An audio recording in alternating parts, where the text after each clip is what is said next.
Imagine driving a sports car, just going at 100 miles an hour. You are feeling the wind in your hair and you feel completely in control. Oh, yeah, just smooth sailing, right? Exactly, smooth sailing. But then suddenly the windshield just fogs completely over. The parking brake slams on by itself and the steering wheel just totally locks up. That sounds, well, honestly, it sounds terrifying. Right, it is. And if you are an Aries or maybe someone with a really heavy Aries presence in your astrological charts, that is exactly the kind of roadblock that Monday, August 17th is throwing right in your path. Yeah, it really is a sudden stop. So welcome back to Horoscope TV. We are dedicating this entire episode to the zodiac sign of Aries, and we are covering the exact period from August 17 to August 23, 2026. You definitely, absolutely need to tune in for this one. You really do, because this week brings just a wild mix of thick mental fog, some really sudden reality checks, and then eventually a powerful return of your natural fire. So our goal today is to analyze the astro data for the week to help you understand your energy levels, your money rules, and, how to handle your relationships during this really confusing time. Because without a map, this heavy planetary traffic is just going to burn you out. Exactly. So let us start with the immediate vibe of the week, like the physical reality that hits right at the start. On Monday, August 17th, the core astro data shows that Mars is the planet that rules Aries, right? Yeah, Mars is your ruling planet. It is your personal engine. Right. And currently, Mars is in the sensitive sign of Cancer. But on August 17, it makes a hard square aspect with Neptune. And Neptune is retrograde right in the sign of Aries. And we should probably explain what a square aspect actually means, because it sounds complicated, but it's just a roadblock. Yeah, please do, because we want to keep it simple. So a square aspect creates tension. It is like two planets arguing. Mars is all about fast action, moving forward, getting things done. But Neptune is the planet of dreams, illusions, and water. So it is like taking all that fast fire and dumping it into a foggy ocean. Exactly, yeah. It creates a feeling of just walking through thick mud or fog. Normal fast decisions, the ones you usually make in 2 seconds, they're going to feel heavy or just completely blocked. Oh, wow. So how does that actually impact you physically? Because, an Aries usually wants to just move. It totally drains your physical energy. I mean, you might wake up feeling completely exhausted even if you slept well. Like mentally drained before you even get out of bed? Yeah, mentally drained. Or you might even have these strange body aches. The desire to just stay under the blankets and sleep all day is going to be super strong. That brings me back to my sports car analogy. It is like driving with the parking brake on while wearing foggy glasses. That is the perfect way to put it. So, as an Aries, you are used to moving fast, right? If you try to fight this fog and just push through it, is it just going to make the exhaustion way worse? Oh, absolutely. Fighting it is a really bad idea. Mm. I mean, the charts clearly advise you not to push yourself at the gym right now. So no heavy lifting on Monday? No heavy lifting, no intense cardio.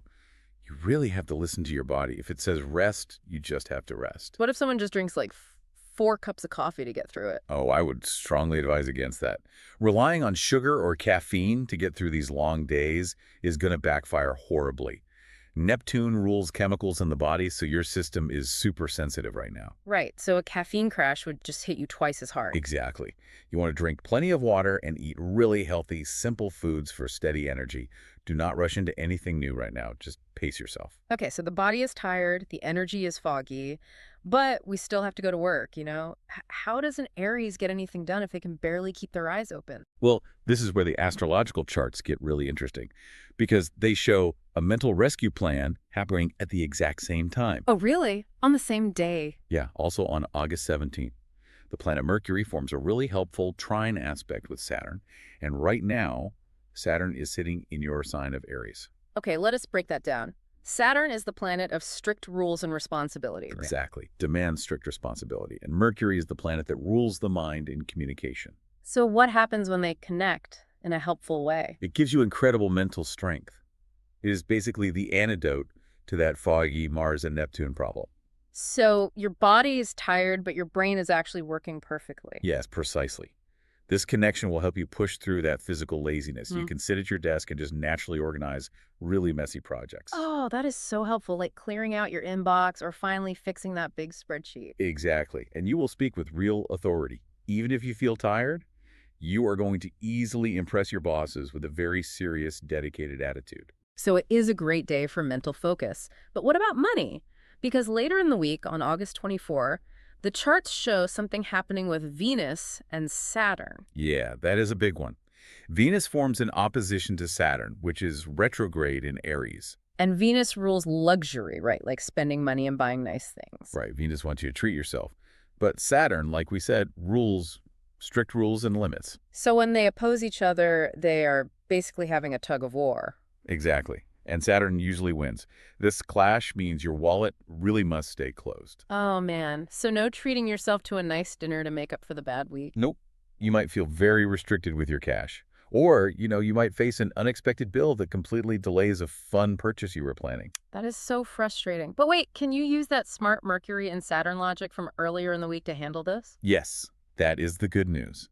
You can use that exact same logical energy from August 17 to just sit down, figure out a solid long-term budget, and stick to it. Without exception. Without any exceptions.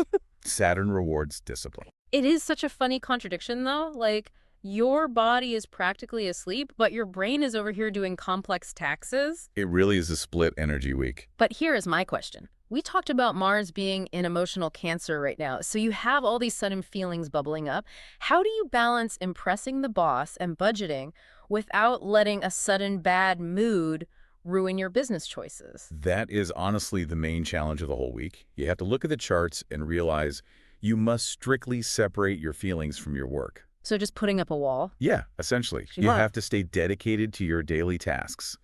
When a sudden impulse or a bad mood hits you, you have to trust your practical mind instead of just reacting. So if a coworker annoys you, you just take a breath and look at your spreadsheet. Exactly. Deal with the emotion later when you get home. Keep work at work. I love that. Okay, so speaking of emotions, let us move to section 3, matters of the heart, because those strict rules of Saturn are not just keeping the wallet closed. No, they are setting very serious boundaries in love and friendships too. We really need to look at who you are spending your time with this week. Right. So that August 21st Venus opposition to Saturn, that brings a reality check to romance too. A very cold reality check, actually. Because Saturn is in your sign of Aries, it makes you extra sensitive to rejection right now. Oh, wow. So if your partner just needs some space, you might take it totally personal. Exactly. You will feel distance from a partner very sharply. The charts advise you to just stay calm and not demand immediate answers from them. And I'm guessing that Mars and Neptune fog from earlier in the week is not helping communication either. Not at all. That fog means your words might easily be taken the wrong way, causing total misunderstandings. So if you are single, this is probably not the best week to go on a first date. It is definitely not the best week to start a brand new relationship. Things are simply not what they appear to be under Neptune's influence. Right, because of the illusions. So what should they do instead? Just focus on personal growth. Keep to yourself a bit more. Okay, let us talk about who to actually hang out with. If we analyze the match dynamics, who is the worst match for an Aries this week? The worst match right now is Cancer. Because Cancer is a water sign, and Mars is currently in Cancer. Yes. Cancer carries very heavy emotions, and that just totally clashes with the active Aries spirit. Plus, that Mars in Cancer is squaring Neptune, making everything feel draining. Exactly. A Cancer is going to want deep emotional comfort. They will want to stay home and talk about feelings, especially because the moon enters Scorpio on August 17th. Oh, right. Scorpio's another heavy water sign. Yeah, so that just amplifies it, and Aries is going to feel completely trapped by all that heavy emotional demand. So if Cancer is the worst match, who is the absolute best match right now? The best match, without a doubt, is Gemini. Oh, I like Gemini. They are an air sign. Why are they the best fit this week? Well, Gemini is ruled by Mercury. And remember that really stable, smart Mercury and Saturn connection from August 17th? Oh, right. The one giving you mental strength. Yes. Geminis naturally carry that energy. They bring mental clarity, they keep things breezy and fun, and they can really help you talk through all that deep confusion. So, like, Cancer is asking for a deep emotional movie night where you both cry while you just want to take action. But Gemini is the friend bringing the perfect puzzle to solve together. That is a brilliant way to look at it. Gemini engages your brain without draining your heart. But wait, what if an Aries is already dating or married to a Cancer? How do they survive this week without a massive fight? That takes some effort. You really need to give the Cancer plenty of space. Just politely step back. Yes. Trying to source a deep connection this week will only lead to major frustration for both of you. You have to keep a healthy distance and just focus on your independent goals until the stars clear up next week. That makes total sense. Just write it out. So after navigating all of this, the heavy fog, the strict budgets, the relationship reality checks, when does an Aries finally get to feel like their fiery self again? The big shift happens on August 20. That is when the moon enters Sagittarius. Ugh. Sagittarius, another fire sign. That must feel amazing. It is the turning point of the week. Sagittarius brings back all that natural fire and optimism that you have been missing for Where days. the fog finally lifts. It does. But there is a catch. The first quarter moon in Scorpio also arrives on August 20. Oh, Scorpio again. That sounds intense. Very intense. It brings all these deep, intense feelings bubbling up inside you. You have your fire back, but you also have this emotional pressure. So you might be tempted to just blow up at someone. Exactly. The charts specifically warn you not to start arguments with coworkers on this day. You will feel the urge, but do not do it. I am guessing this is a great time to call that Gemini friend we talked about. Yes, call your Gemini friend. They will gladly listen to you vent without judgment, and it will keep you out of trouble at work. Okay, good advice. So let us look at the end of the week, August 23. The astro data shows the sun enters Virgo. Yeah, the sun moving into Virgo is really helpful. Virgo is all about health and routine. So it helps you clean up the mess from the start of the week. Exactly. It helps you focus on your health, maybe get back to eating right, and it helps you organize your daily work routine. But wait, looking at the charts for August 23, there is also something called a malefic besieged event. That sounds really bad. Well, the word malefic means harmful, and besieged means surrounded or trapped. So you are trapped by harmful energy. Basically, yes. Yeah, It brings heavy stress right into the atmosphere around you. You are caught between Mars and Saturn. But I am looking at our notes, and August 23 is listed as one of the best dates of the week. How can a day be one of your lucky best dates if the atmosphere is filled with heavy stress? That makes no sense. I know, it sounds crazy, but you have to look at how it all works together. Remember, the sun just entered Virgo on that same day. Right, the organizing energy. Exactly. The sun in Virgo gives you the exact organizing power needed to manage that heavy stress. Oh, I see. So the stress hits you, but you actually have the perfect tools to handle it. Yes, it becomes a day of active problem solving.